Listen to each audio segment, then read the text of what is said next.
Hello my YouTube family, welcome back to my channel. मेरे channel पर आप सभी का स्वागत है। फिर से मैं अपने वीडियो के साथ प्रस्तुत हूँ और शॉर्ट्स वीडियो मैंने अपलोड कर दिए हैं। आजकल जितना अच्छा वायरल नहीं हुआ है, लेकिन धीरे धीरे हो रहा है। मेरी ऑडियंस 12 बजे जागती है, मतलब 12 बजे वो एक्टिव रहते हैं और उसके बाद फिर धीरे धीरे डाउन हो जाता है। फिर बीच में टाइम मिलता है तब देखते हैं। तो फ्रेंड्स, आज मैं एक महत्वपूर्ण मुद्दे पर फिर से बात करना चाह रही हूँ। मैंने बहुत जगह पे देखा है, जब घर में नई बहू आती है ना, तब उसको हमेशा परायापन महसूस करवाया जाता है। हर घर में ऐसा नहीं होता, मैं सबकी बात नहीं कर रही हूँ, लेकिन मोस्टली मैंने ऐसा ही देखा है। तब उसकी परीक्षाएं ली जाती हैं। मतलब बहुत जगह पे ऐसा होता है कि बहू अगर अच्छा सब कुछ कर रही है, हर काम अपना ड्यूटी, अपना कर्तव्य, अपनी जिम्मेदारियां अच्छे से निभा रही है, उसके बाद भी ना उसे वैल्यू नहीं दी जाती। उसके बाद भी वो जो जो डिज़र्व करती है ना, उसे नहीं दिया जाता। या तो पति उसका ख्याल नहीं रखता, या फिर सास ससुर जॉइंट फैमिली में है तो देवर जो भी है, बहुत कुछ सहना पड़ता है उसे। और धीरे धीरे ना समय बीत जाता है और वो अपने आप को समझा लेती है, चुप करवा लेती है अपने मन को, कहीं ना कहीं चुप हो जाती है। तो मतलब किसी को तो ये लगता है कि पहले बहुत उछलती थी, पहले बहुत ज़्यादा मतलब बोलती थी, अब टिक गई है। मतलब जो भाषा होती है परिवारों में अब टिक गई है, पहले ज़्यादा करती थी। और कहीं पति को ये लगता है कि मतलब मैंने अपना रोब चला दिया, मैंने अपना असली रूप दिखा दिया है, तो ये डर गई है ना। और कुछ लोगों को ऐसा लगता है ये इसके मतलब ये पढ़ी लिखी नहीं है, या इसके पास पैसा नहीं है, तो बाहर जाके करेगी क्या। कुछ लोगों को ऐसा लगता है कि बच्चे पालने के लिए इसके पास कुछ नहीं है, ये करेगी क्या। मतलब इस तरह करके ना सब लोगों की अलग अलग मेंटेलिटी बन जाती है कि ये खुद से कुछ नहीं कर सकती और इसे हम पर डिपेंड रख रहना ही है। और उसके बाद ये हम मतलब ये घर छोड़कर नहीं जाएगी कभी भी। और जबकि सच्चाई और हकीकत कुछ और होती है। घर छोड़कर ना जाना संस्कारों में बसा होता है, ना कि उसकी मजबूरी होती है। बहुत कुछ सहती हैं लड़कियां, ससुराल में आकर उनकी परीक्षाएं ली जाती हैं। और जो डिजर्व करती है ना, शुरू शुरू में वो एक ऐसी लाइफ जिसमें सिर्फ उसका पति हो, वो उसे समय दे और पत्नी उसको समय दे। जब नई शादी होती है तो दोनों एक दूसरे का साथ देते हैं, एक दूसरे के साथ मतलब ज़्यादा समय बिताते हैं, तो शायद उनके अंदर अंडरस्टैंडिंग कुछ अच्छी तरीके से हो जाती है। और जब बिल्कुल समय नहीं दिया जाता, शुरू में ही उन्हें कभी ससुर के लिए, कभी सास के लिए, कभी देवर के लिए, कभी देवरानियों के लिए उसे उसका जो समय ले लिया जाता है ना, और उसे पति के साथ नहीं रहने दिया जाता, तो कहीं ना उनके बीच में अंडरस्टैंडिंग कम हो जाती है और दूरियां आ जाती हैं। तो इस चीज को ना, मतलब जो शुरू में उसे समय मिलना चाहिए था, जो प्यार मिलना चाहिए था, जो उसे पैसा मिलना चाहिए था घूमने के लिए, अपने खुशियों और अरमानों को, अपने जज्बातों को पूरा करने के लिए, वो कहीं ना कहीं वंचित हो जाती है। अपने आप को समझा लेती है कि ये मेरा पराया घर है, माता पिता ने यही सिखाया है कि आगे से बात जुबान नहीं खोलना, मुंह नहीं खोलना बड़ों के आगे, बड़ों की सेवा करना। सास तुम्हारी माँ है, ससुर तुम्हारे पिता हैं, अब वही तुम्हारे माता पिता हैं, देवर तुम्हारा भाई है, सबकी सेवा करना। उस घर से इस घर से जा रही हो तो उस घर से तुम्हारी अर्थी उठनी चाहिए, वगैरह वगैरह। जो अपने संस्कारों को लेकर ना वो हमेशा चुप हो जाती है। लेकिन समय से पहले ही ना कहीं उसमें इतनी मेच्योरिटी आ जाती है कि फिर पति को भी ऐसा लगना लगता है कि ये तो जिम्मेदारियों के लिए बनी है, मुझे टाइम नहीं दे रही है, ऐसा लगता है। ऐसा ही देखा गया है। और मेरा मतलब ये अनुभव है जो मैं आपके साथ शेयर कर रही हूँ। और फिर कुछ समय बाद पता है क्या होता है, सारे काम भी हो जाते हैं घर के, सब लोग संभल जाते हैं, पत्नी घर में अपने पैर उसके जम जाते हैं, सब कुछ हो जाता है। लेकिन एक उम्र से पहले ही ना उसके आत्म जो तत्व है ना, आत्मा जो है, उसमें एक एक वृद्धावस्था, ओल्ड एज शुरू हो जाती है। जिस जिस चीज को लेकर ना वो उम्र से पहले ही बूढ़ी हो जाएगी। फिर ना उसके अंदर कोई आशा बचती है, ना किसी के लिए कोई लगाव बचता है, ना उसके अंदर कुछ घूमने की इच्छा बचती है, ना उसके अंदर कुछ करने की इच्छा रहती है, ना किसी की नज़र में अच्छा बनने की इच्छा बचती है, ना ही वो अपनी छवि बनाने के लिए फिर कुछ करती है।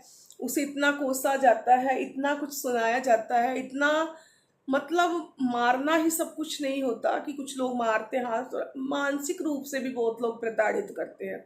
ऐसी ऐसी चुभती बातें बोलते हैं ना कि इंसान, जिंदा इंसान ही ना मर जाए, मतलब वो लाश बन जाता है, मरना वो मरता है ना वो जिंदा रहता है। शब्द जो है ना, उनका प्रयोग बहुत सोच समझ कर कीजिएगा। ये शब्द जीते जी इंसान को ना मार देते हैं। कहते हैं ना, हिंदी में एक पंक्ति आती है, जहां न पहुंचे रवि वहां पहुंचे कवि।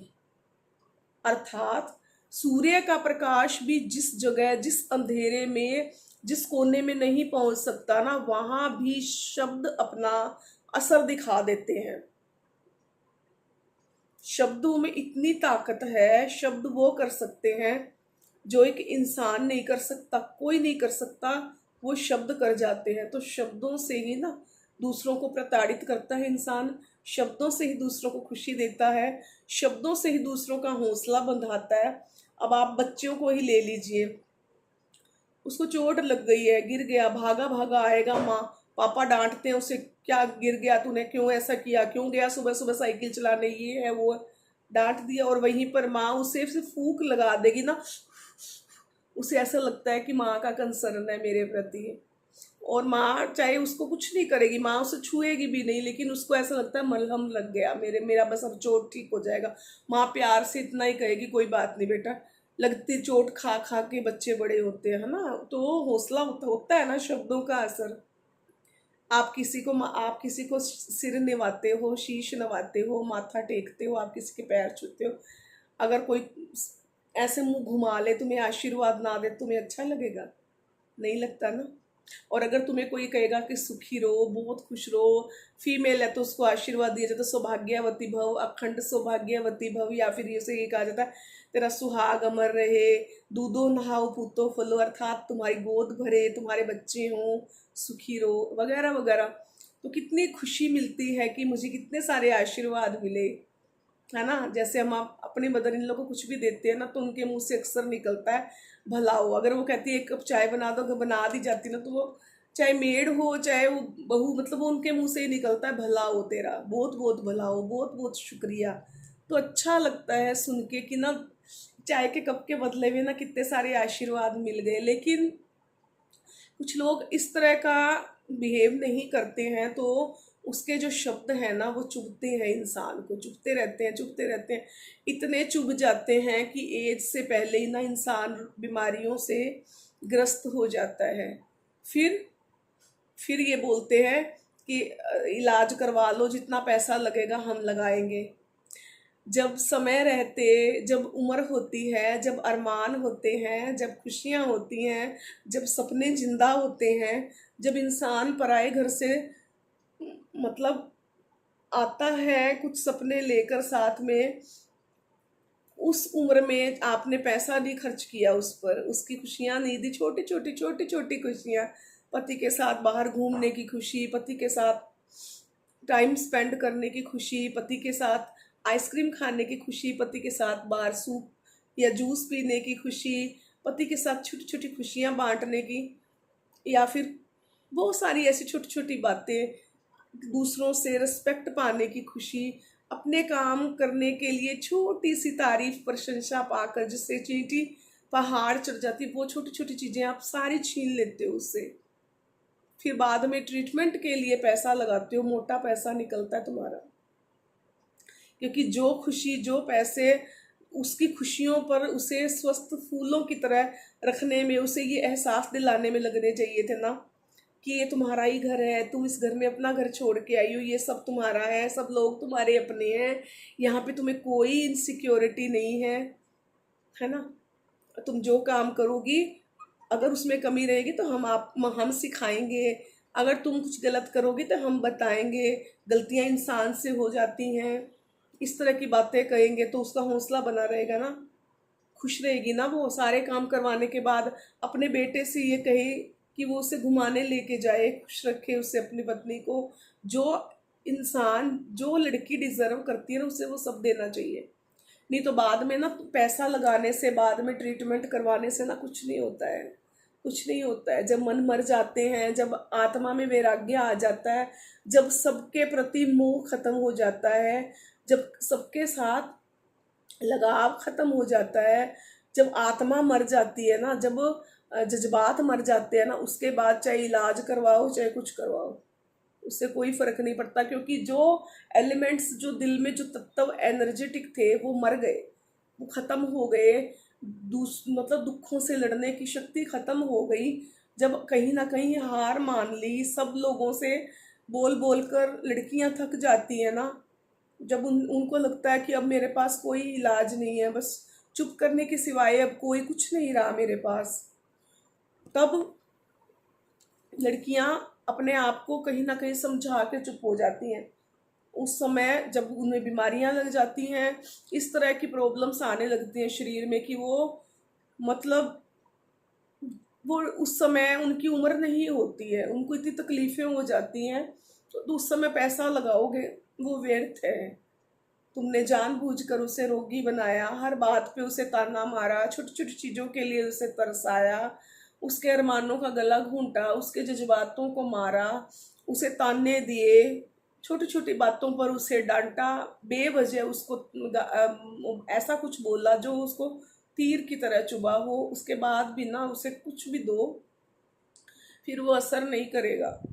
क्योंकि दवा से ज़्यादा ना, किसी को सहला दो ना, कहीं दर्द हो रहा है, उसे पेन किलर दे दो आप, 1 घंटे में जाके वो असर करती है। क्रोसिन दे दो, कुछ भी दे दो, लेकिन अगर आप थोड़ा सा सहला दोगे ना, ठीक हो जाएगा। आप सिर दबा देते हो, सिर में दर्द हो रहा है, तो बच्चे का माँ हल्का हल्का से थपथपा देती है, तो वो खुश होकर सोचता तब मैं मुझे आराम मिल गया। तो दूसरों की भावनाओं को समझिए, इस तरह के हरकतें मत कीजिए, क्योंकि भगवान ना सब देखता है, और कर्म है ना रोटेट होकर फिर हम तक वापस आ जाते हैं। तो जो आप चाहते हो ना अपनी बेटियों के साथ ना हो, वो दूसरों की बेटियों के साथ मत कीजिए। Thank you so much my all friends. आप देखिएगा मेरे शॉर्ट्स वीडियो और बताइएगा कैसा बना है। इसी तरह मेरा साथ दीजिए, ऐसे ही अपना प्यार, अपना मोटिवेशन, अपना कंसर्न इसी तरह बनाए रखिए। Thank you so much, bye.